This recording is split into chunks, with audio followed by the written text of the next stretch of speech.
All right, we are here in Shanghai yet again at the park, hanging out, enjoying some of the family festivities. A good place to talk about our topic today Yeah. here in the beautiful city of Shanghai. The topic today is Guanxi, which is the translation into English. The proper translation would be relationships, but I think as are most of these topics that we choose to speak about, it's a lot more than that. So Guanxi. First, do you think we could find a word that's better than relationships? Or perhaps we could expand on that?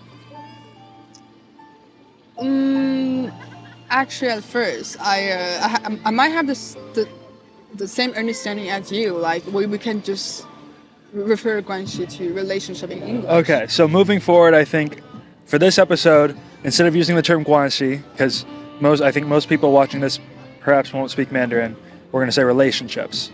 Yeah, maybe just. Is there a term we could? You know what, Guanxi. You guys, if you can remember Guanxi. So Guanxi, it means so relationships is the base understanding. We're going to use the word Guanxi because relationship does not encompass Guanxi, right? So we're going to use the word Guanxi for moving forward. Yeah. What does it mean, Hoe? Guanxi.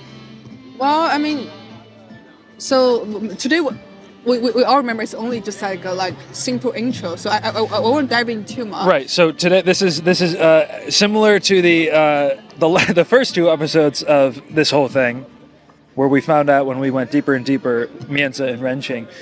Again, these are very complex topics, and talking about them in specific situations is needed later on. Yeah. However, before we can talk about said situations, we need to have a base understanding of what these things are.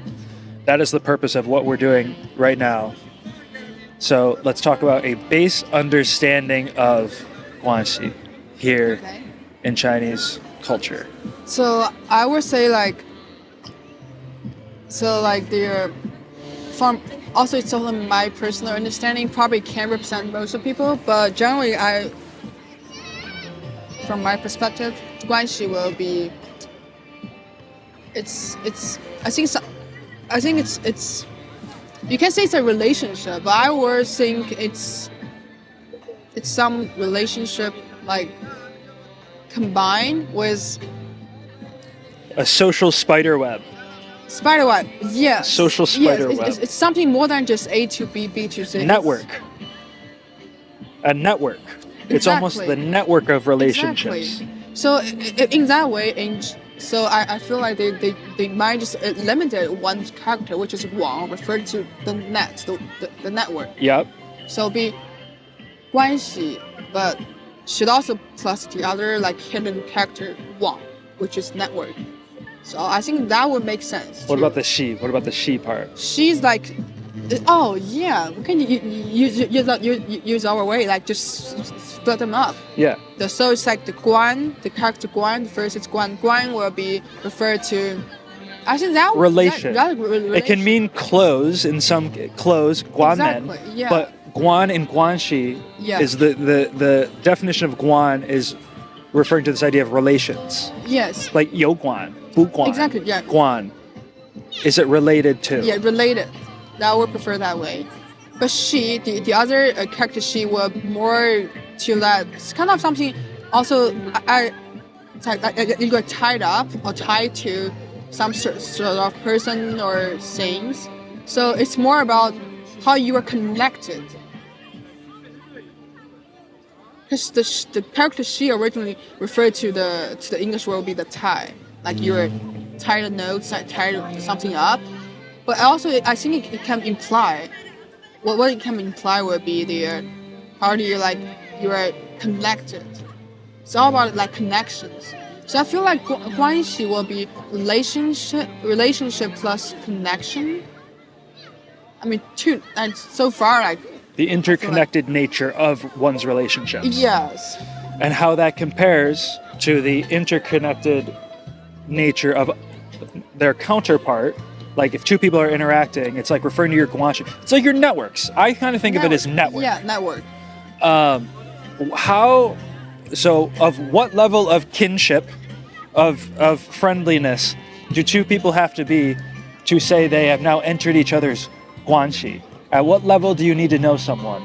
Is it someone that you bump in down the street and you say sorry to them? Are they now part of your Guanxi? Is it only your immediate family, or is it somewhere in between? It is somewhere in between, but I'm setting you up to tell us at what level does one become Guanxi in your Guanxi? Actually, that were sorry. I'm sorry for that, but mine will like bring into the two new concept which we are already introduced to our audience. So to recap, because this is a new episode, Mianzi, which is face, which is the best way to think about it is almost your reputation, Yeah. and Renqing, which we kind of deduced down to this idea of like a favor or like I owe you, but there's also this emotional intelligence aspect to it. It's not that simple. So if you want to know a little more about that, you can watch that other previous episode.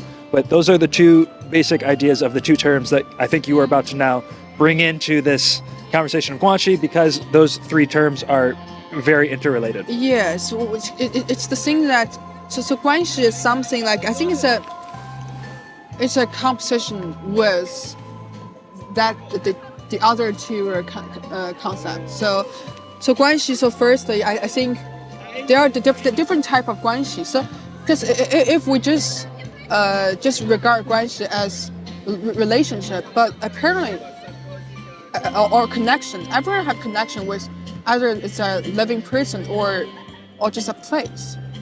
So I think it's not fair to use that to define Guanxi in this context. So the first I think Guanxi in this context should be, especially in the Chinese context, it will have different. I think it will have three standard types. So the first Guanxi, we call it like a the general Guanxi, which everyone will have. It's like the kin relationship what you have with your family members, your relatives. That's the first type of. So there's a Guanxi. hierarchy to Guanxi. Exactly. And so actually I think what you're touching on is almost like Confucian ideas of relations, right? Yeah. The strongest relationships you have Exactly. are with your family. Yeah. And then Kinship. and then And then come to the second type, which is strongly tied with or related with Renqing. This kind of type of Guanxi, you can see it maybe it comes from the compound of Renqing or favor, or it can it's just or I think it started with none of the things related with Renqing, but in order to keep this, it will bring into Renqing to keep the relationship being dynamic. So the second type of Guanxi will be, which I think is like you can call it like a social relationship.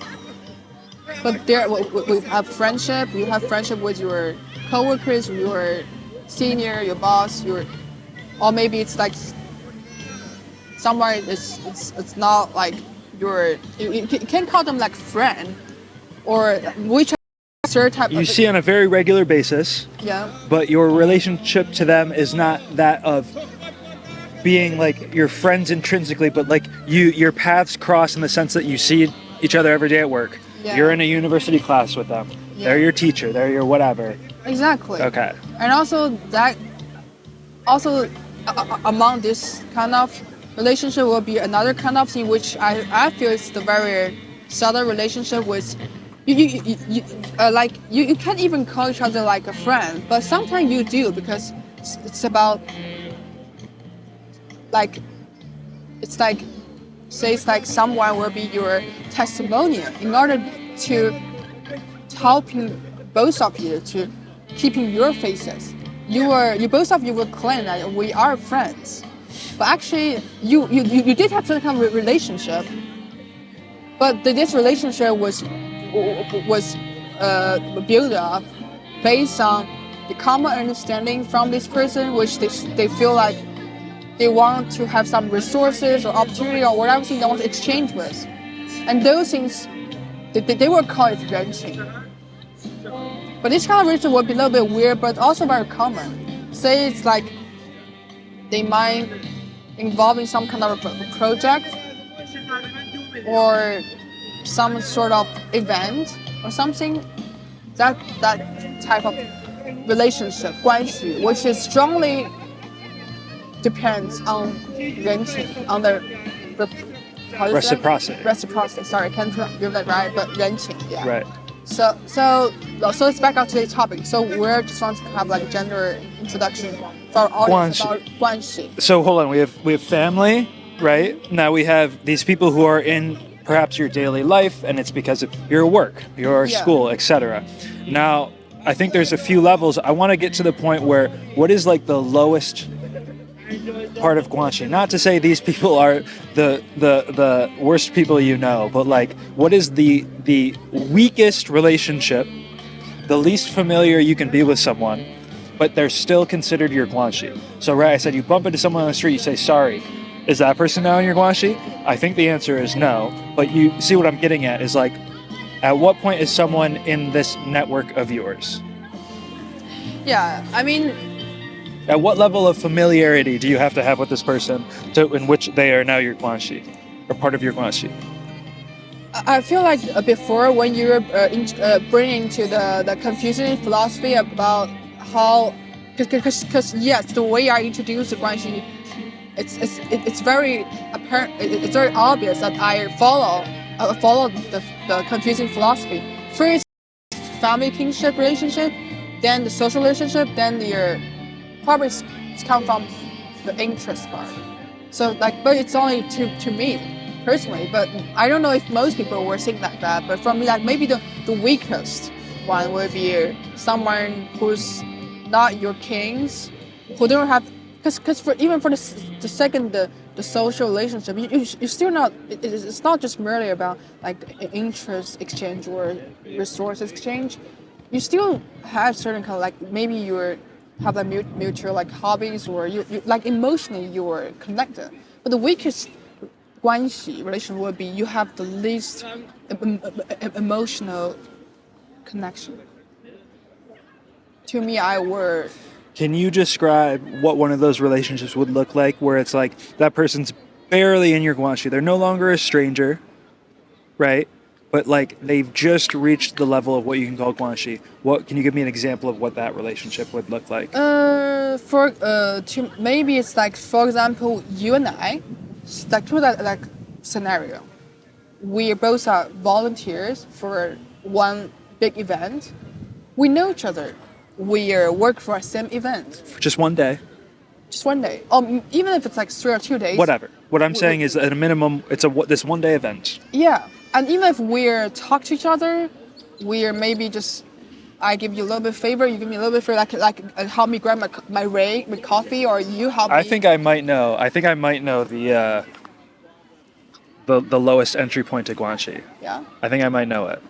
If you add WeChat. Oh.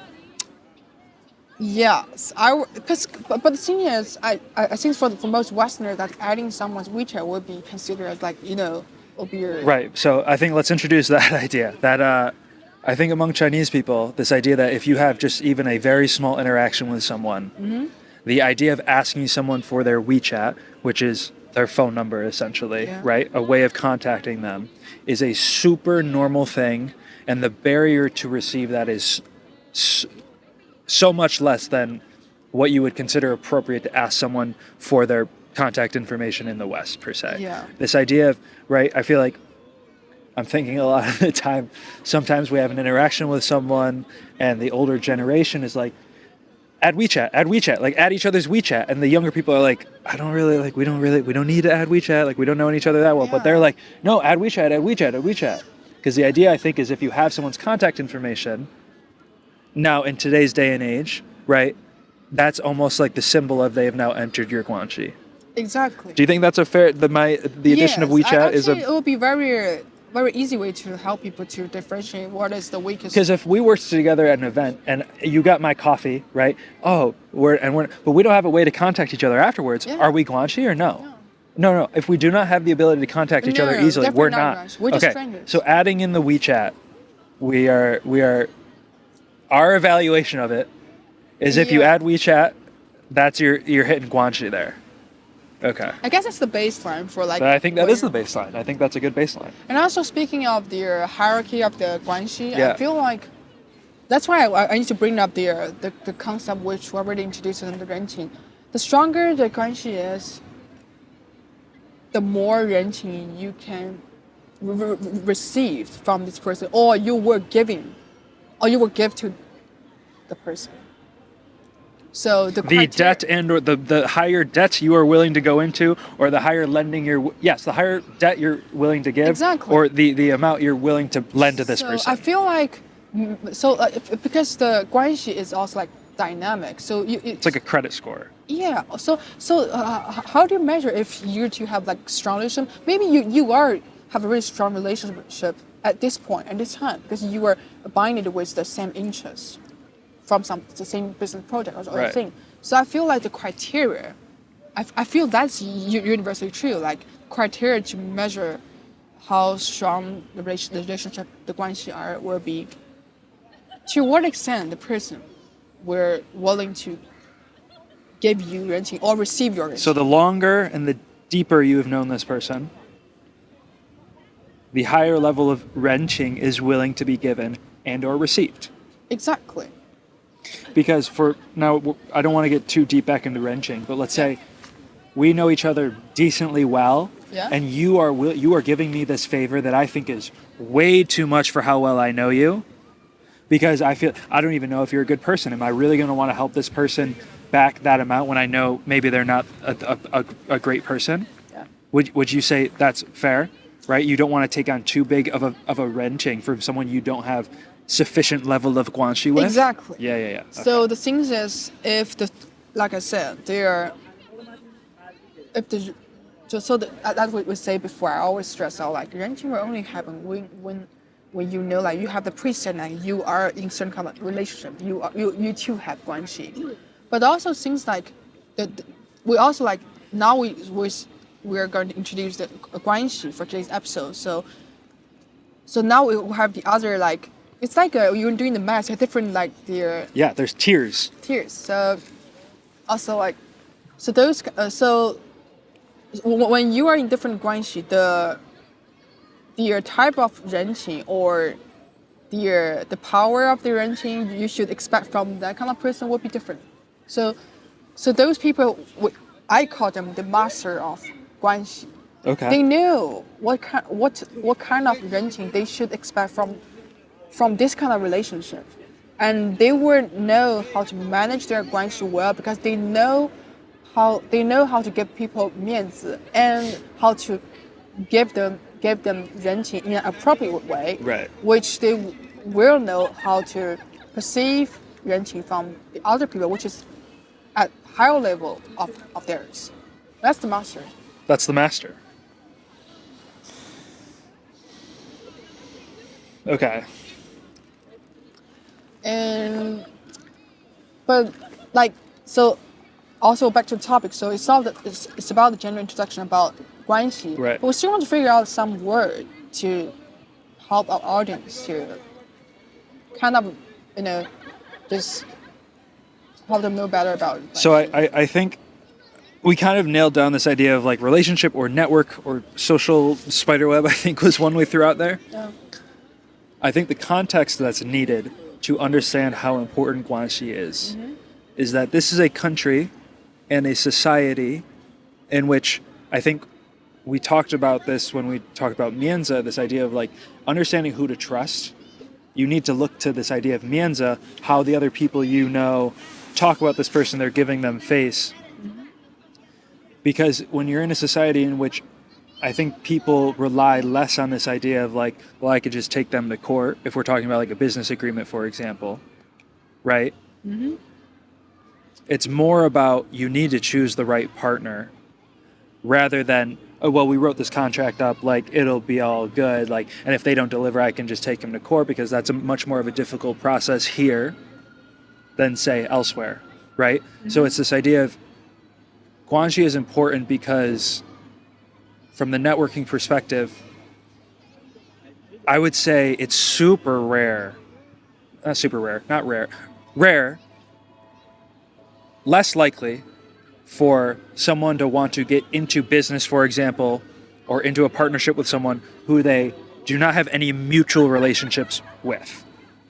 Mutual relationships, the third party introduction, is super important in Chinese culture.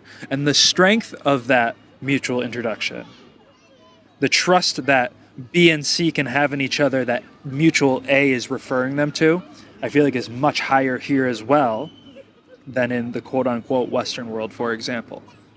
Would you agree with that? The amount of trust that the two being introduced by the mutual trusted person, that now gained trust just because of that introduction, is way higher. It's a very strong level of trust. Exactly. So in that business example, if you're getting to who you're getting into business with, who you're being introduced friends as, like, you can take that Renqing, the favor that they're giving you, right? Yeah. You can take the level of trust you can have in this person you're being introduced to by the mutual third party is relatively high. I agree with that. And also, like, trying to give our audience more about how to bring up things, because from things, so from this episode, they already know these three concepts, Mianzi, Renqing, Guanxi. So I want to just give them some like key points. Okay. Help them to about Guanxi in particular. Right. Right. I feel like Guanxi is help the people to identify their position in the society. You need to know like who you are connected with, who you can just get help with, or who you should be careful with. But in order to have good guanxi and beneficial guanxi relation with all people, you need to apply the universal principle is you need to know when to give faces and not lose your faces. So that's the principle. It's how knowing Mianzi will be helpful. And in the context of Guanxi. Yes, and when you already have certain kind of guanxi, and you know your position, how to manage your guanxi, even with the principle of like knowing like how to give them faces, which basically just respect and make sure other people feel great and feel good about you and themselves. The way you want to just keep this your guanxi being active and in the end being like beneficial to you and the others will be how you like just like I feel like Renqing will be the favors, be the behavior and the tools you are going to make sure you can make all your guanxi active. Right. That's some of my thoughts. I feel like I can share to our audience. I also think we've been so focused on the definition and what it is that we've kind of almost underestimated how important it is. We haven't really talked about how like critical this idea of Guanxi is in Chinese society, and I think foreigners in particular, and we should talk about some tips you might give to foreigners to like understand this and use this, is the amount of foreigners who leave China in frustration after having been in some sort of high-level role and or starting their own thing. I would say the main reason people give up and will leave is they are just absurdly frustrated by this idea of Guanxi, and that the only way you're going to get anything done is if you know people. Exactly. Right? Like, I think, again, we were just like, is it relationships? What is it? Like, we're underestimating how... Because at a point, it is as simple as network and relationships, but what we should be stressing actually is how critically important to a way in which you have not interacted with Chinese people to an extensive amount, you can't even comprehend how critical it is. You won't get anything done at any level if you do not have the proper relationships to have people give you these favors. Exactly. Or to give you the reputation and to make these introductions for you. It's really difficult to get anything done here. Exactly. So my advice for it's not advice, maybe just my some pointers. Your 2 cents. My 2 cents. Yeah, you're right. I'm trying to figure out that word. Thank you for Renqing. Okay, now I feel like it's so. Like I said, I want to stress out like you want to you want to survive in the Guanxi, you want to know how to manage them well.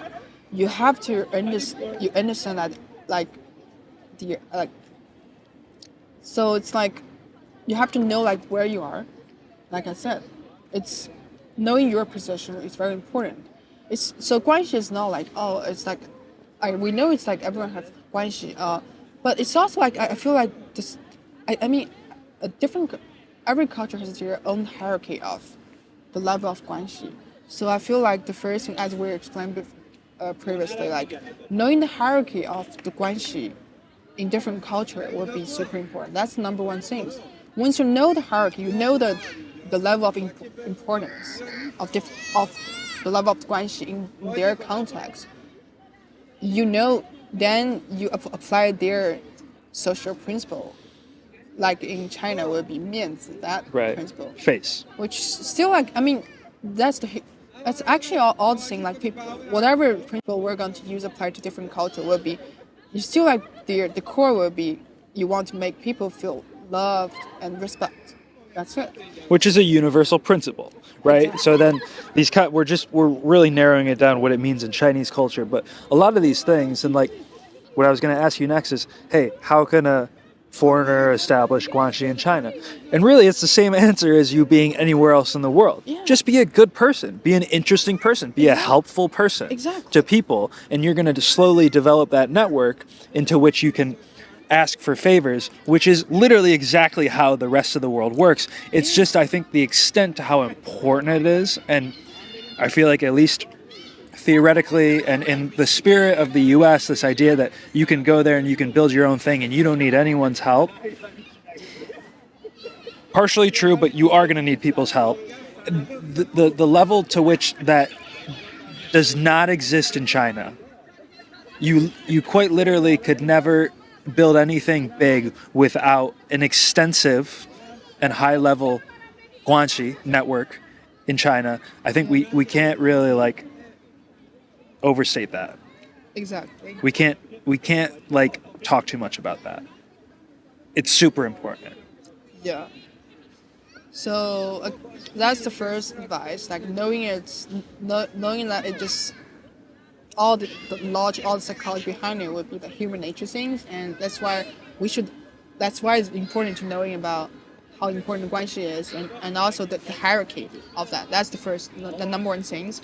Number two, from our advice would be, if you already know your position, you, it's about like knowing how to apply. Like I said, the means the It's almost a bargaining position. Like Yeah.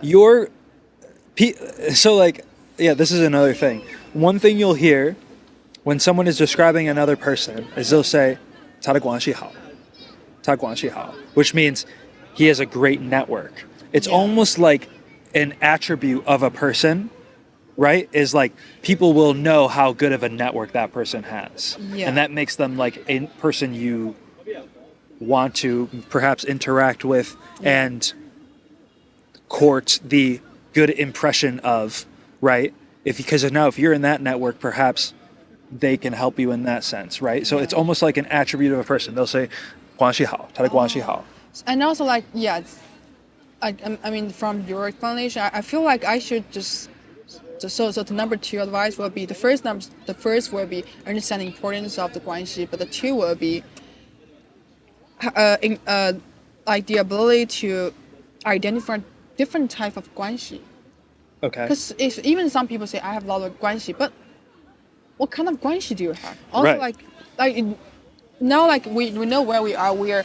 Maybe you're just expat. Maybe you're just like some people who work in some company. You know your position, but how can I just identify different Guanxi around me? Do I have different type of Guanxi? That's the things you need to consider. But but also I feel like it's also very tricky part. Even for me, it's something very subtle because sometimes you can just observe. Observation is very important.